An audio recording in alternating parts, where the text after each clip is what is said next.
Left? Okay, all right. We're walking, we're talking. It's Monday, it's great outside, but let's go. Let's get right into it. Club football, MLS is still going on, going strong. LAFC are up to the #2 spot in the West. They are pushing. Playoffs are starting. Playoff picture's starting to heat up. They're locking in. Everyone's getting close. DC United are now, like I predicted, into the playoff positions. When you give a team probably like, what they had, 72 home games in a row at the end of the season. Obviously it was a tough start for them because they didn't have their stadium finished and had all those away games to start the season. But like we talked about in the beginning of the season, this has been beneficial for them going into the end because now they've got a lot of home games, they've got some momentum going into the playoffs, and now they're a point ahead of Montreal with a game in hand, which is super dope. Again, we've been talking about Wayne Rooney a lot. He's been a great leader, and DC United are peaking at just the right time. I think they might be a team to watch going into the playoffs. The question for you guys, though, first of four, we're gonna get to the winner from last episode. The question is, who in your mind is peaking at the right time going into the playoffs? Who is the hottest team going into the playoffs? Just give us your answer for that one team. Second up, club football, still international break, but there's still stuff going on. Thierry Henry, and just giving the shaka because that's Red Bull God right there. He is now the new manager of AS Monaco. He is going back to his old club where he started his career, I believe. Yeah, he started at Monaco. He and Trezeguet, look up pictures of him and Trezeguet like as kids, or young players. It's amazing, and I'm trying to get that old school Monaco jersey. I need that drip. But Henry is the new manager of Monaco. They're struggling right now. They've got a young squad. They've lost a lot of talent over the last couple of years, but they've got a lot of talent in that. Watch that bump. There you go. They've got a lot of talent in that squad still. They just, I think they probably need a couple more pieces, and they need someone to come and bring them back. Leonardo Jardim, I think, was a good manager for them for a while, but they probably lost too many pieces and went through a couple cycles that he needed to probably move on, and they need to invest in the transfer market. I'm really interested to see how Thierry Henry, there's so many people here, let's go this way. I'm really interested to see how Thierry Henry is as a manager because as a player, he was such a good player and such a perfectionist. It was sometimes tough. You can hear he tells stories about how he was. There you go, we're good. He tells stories about how he was as a player. He's a perfectionist, and sometimes that does not translate as well as a teammate, and especially not as a manager when you don't have patience in certain aspects. I am really, really interested to see how he does, though. He's had experience in the club ranks. He's worked with Roberto Martinez with Belgium, so I'm 50-50. Like, I think he could. It's gonna go either horribly wrong and he's gonna like punch a player, or he's gonna be a great manager, I think. All right, it is the international break, so we're gonna talk about the international break. The US played Colombia, and I have mixed feelings about this. It was 4-2, in case you didn't watch it. James Rodriguez is a rude boy, real rude man. Kind of messed up, honestly, for him to do that to our defenders on a national stage. Like, you didn't have to do that. You didn't have to be like that. But it's interesting because it shows, for me, two sides of looking at U.S. soccer. One side, a lot of promise, scored 2 goals, looked really good at times. We have a lot to look forward to. We were down in the dumps, I think, for a long time after not qualifying because the future looked really dark. But there is a lot of quality coming through. We have a lot of young players that I'm really excited about. On the other hand, it also shows us just how far we have to go because Colombia, once they turned it on, they dragged us. Mexico had a 3-2 comeback win against Costa Rica. Raul Jimenez scored the winner. He's been involved in 56% of Wolves' goals in the Premier League. 3 goals, 2 assists this season. That was his 15th for Mexico. So shout out to Raul Jimenez. He's been balling. I really like him as a player. I've been excited to watch Wolves, not just because of him, but Adama Traore and the way that whole team, watch out for that pillar. But yeah, shout out Raul Jimenez, damn, words are hard again. But the question for you guys for this one, I'm just making sure we don't get hit by cars and crush it. Question for you guys for this section. I think this is the third question, yes. No, before I got to give you the second one. The second one was for Henry. Will he win a title before he leaves Monaco? All right, so that's 2. Number 3, apologize for missing that one earlier. Which goal was better, James' 2014, the World Cup strike then, or the one against the US men's national team? Comparing goals from like a friendly to like a World Cup game is hard because of context, but I want you guys to, if you can, put that aside, just the pure quality of the goal. Which one do you think is better? Get down in the comments, let us know. That's the third one. Again, the second one is, will Thierry Henry win a title before he leaves Monaco?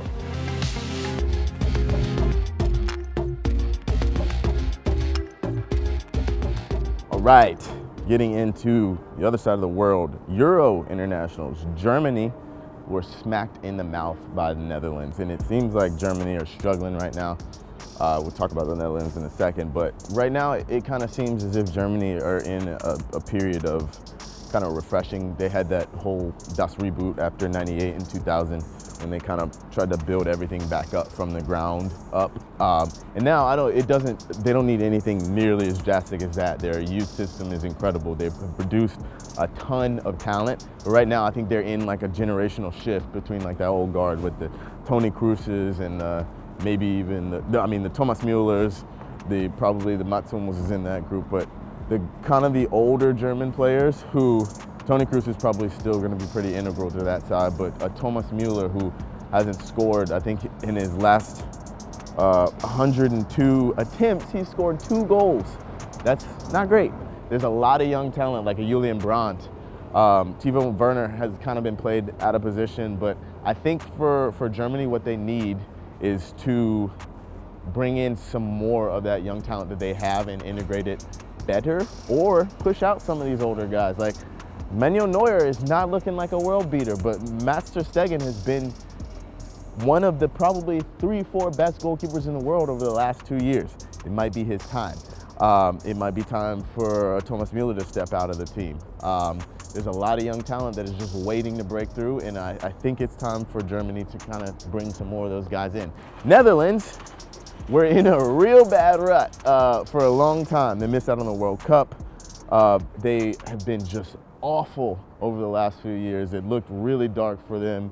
They didn't really have any world-class or appearing to be world-class talent coming in for a long time, but now they just beat Germany. They've looked really, really good in the UEFA Nations League in the last couple friendlies we've seen. In Euro qualification, I believe, is what we've been, yeah, we've been seeing them over Euro qualification. I'm blanking for a second. But the important thing is Holland looks like they have talent. They look like they have a little bit of cohesion. They've got players like Memphis Depay, who is only, I think, 25, 26 years old. He looks like he has finally found himself at Lyon, refreshed again as a striker. He looks incredible as a striker. Then you've got players like Matthijs de Ligt in the back. You've got Frankie de Jong, both Ajax products. The Ajax system seems to be back. So there's a lot of positives from the Dutch side. I don't know if I'd necessarily go and put them as Euro 2020 contenders because they've still got Ryan Babel starting. So you got to temper everything. Like, they look good, they look like they're coming back, but let's back a little bit. The last question for you guys is, are the Netherlands back? Are they a contender for 2020? 2020? Are they a contender for 2020? Last week's t-shirt winner answered all 4 of those questions, got down in the comments. Moises Areola. Holler at us on Twitter, Instagram, YouTube community. Let us know, and we'll get you that t-shirt, and shoot us a picture of it. We'll post it. Again, always appreciate you guys jumping down in the comments and letting us know what you think. We're still doing the giveaway for the Champions League ball. Hit that box right there. Let us know, fill it out, fill out the survey, and we will we'll enter you to win that. Make sure we don't die, and then we're going to get into these Copa fam questions. Solomon Sonny wants to know which players with no international caps deserve to have one. You know what? I wrote this in there kind of jokingly, but I'm also kind of serious. Efrain Alvarez from the Galaxy. Like, get that kid into the national team system, sign him up. I'm not going to go so far as to say we need to give him a full cap yet, because I don't even think he's played for a Galaxy yet. But something needs to be done to get him into our system. I've watched him play a few times, and this kid can ball. With Liverpool having so many injured players, Salah, Ox, Milner, and Virgil, would you say their title chances are long gone? No, I think this is the kind of thing that really tests title contenders. Like if you were going to push for the title, you got to weather poor form, stretches, you got to weather injuries, you got to weather the international break. And I think they're built for it, honestly. They've got a pretty favorable run of fixtures before they come up against Arsenal. I think they've got Huddersfield, no disrespect to them, then like Red Star, and then Cardiff. So I think they'll be okay to stay in contention, and I think they're going to keep pushing. Silverizo says, what does Almeida mean for the San Jose Earthquakes and MLS? It's huge. For me, this is just almost as big as the Tata Martino signing.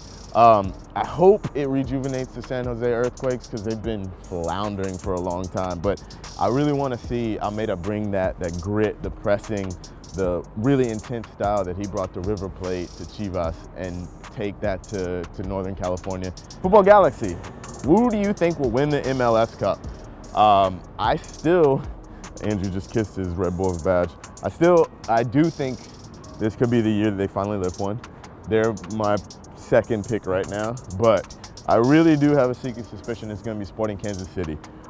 They have a really strong defense. They've got a core that's been together for a long time.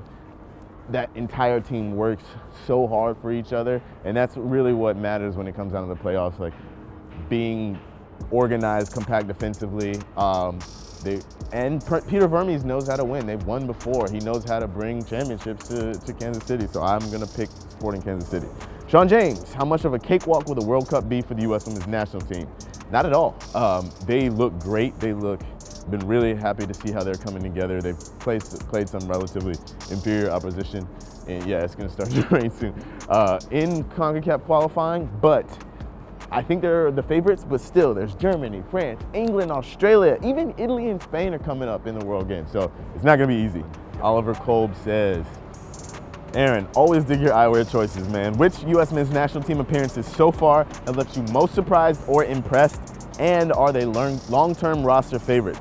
I am not surprised. I haven't really been surprised, but I've been especially impressed by three players: Weston McKennie, Tyler Adams, and Tim Weah. I think all those guys have. Weston McKennie plays regularly for Schalke, and he's playing at a high level for them. Tyler Adams is playing regularly for Red Bull. They're all in different situations. Tim Weah doesn't really get as much playing time for PSG, but every time they've come into the national team, I've been impressed by their professionalism, their level, their work rate, and especially Tim Weah, the assist he got for Bobby Wood. I think all those guys are going to be fixtures for the national team for a few years to come. All right, guys, that's going to do it. As always, thank you for getting your questions, your comments in, and we'll catch you next time for Walk Talk Football.